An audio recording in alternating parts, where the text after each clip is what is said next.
साथ। लोकसभा में नरेंद्र मोदी जी ने दिया हुआ उस भाषण का उस क्लिप को आप इसमें देख सकते हैं। पोस्ट कोरोना भी एक नया वर्ल्ड ऑर्डर नजर आ रहा है। पोस्ट कोरोना के बाद दुनिया में एक नया संबंधों का वातावरण शेप लेगा। हमें तय करना है कि हम वर्ल्ड वॉर के बाद एक मुख्य दर्शक के रूप में बदलती हुई दुनिया को देखते रहे और अपने आप को कहीं एडजस्ट हो सकते हैं तो करने की कोशिश करें। हमारे लिए वो कालखंड भी वैसा ही।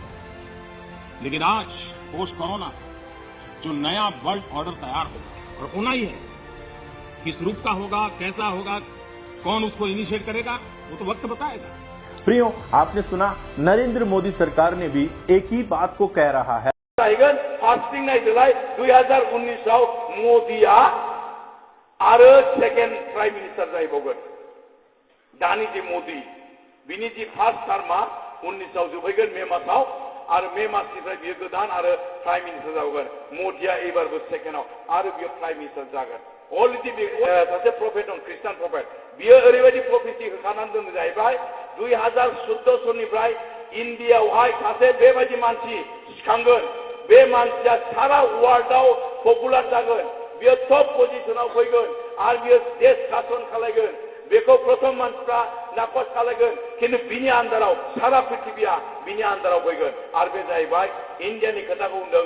14 सननिफ्राय मोदी फैदों, 19आव बे जानानै सेकेंड टाइम जेतुनाखि आखौ प्राइम मिनिस्टार जागोन आरो बेवहाय रावबो हिन्दु मानसिनि बिदि थानो हानाय नङा। अलरेडि जुद्धआबो आरम्भ जागोन। नोंनि आंनि थाखाय जेबो सिन्था गैया। जिसुआ बुंखादों आंनि फिसाफोरखौ आं लानानै थांगोन। प्रेज द लर्ड। मोदीनि शासन फैगासिनो दं। मोदीया मा खालायगोन ना? मोदीनि बिसय प्रफेसि होखानाय दंखायो। बेफोरबायदि भयंकर गासैबो खोथाखौ आङो खुलासे बुङाखै, खिन्थु मोदी होननानै बुङोब्ला साननानै लाखा बियो बिहा गिदिर मोनसे प्रिन्सिपाल दं।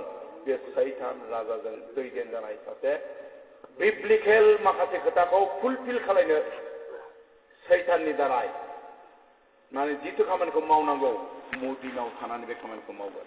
आरो बिनिखायनो प्रथम केसलेस सारा वर्ल्डआव दा केसलेस केस थाखा गैयि देश मोदीया जोंहाय बेखौ बानायनो हानानै मोदीखौ सबै होनो जाबाय। बेबायदि साहसि प्राइम मिनिस्टार वर्ल्डआव गैया। बेहा बहुत दिनैहाय वर्ल्डआव बेबायदि नाम दं। एनिवे बे गासैबो थांदों। दाना मोनसे बाथ्राखौ आं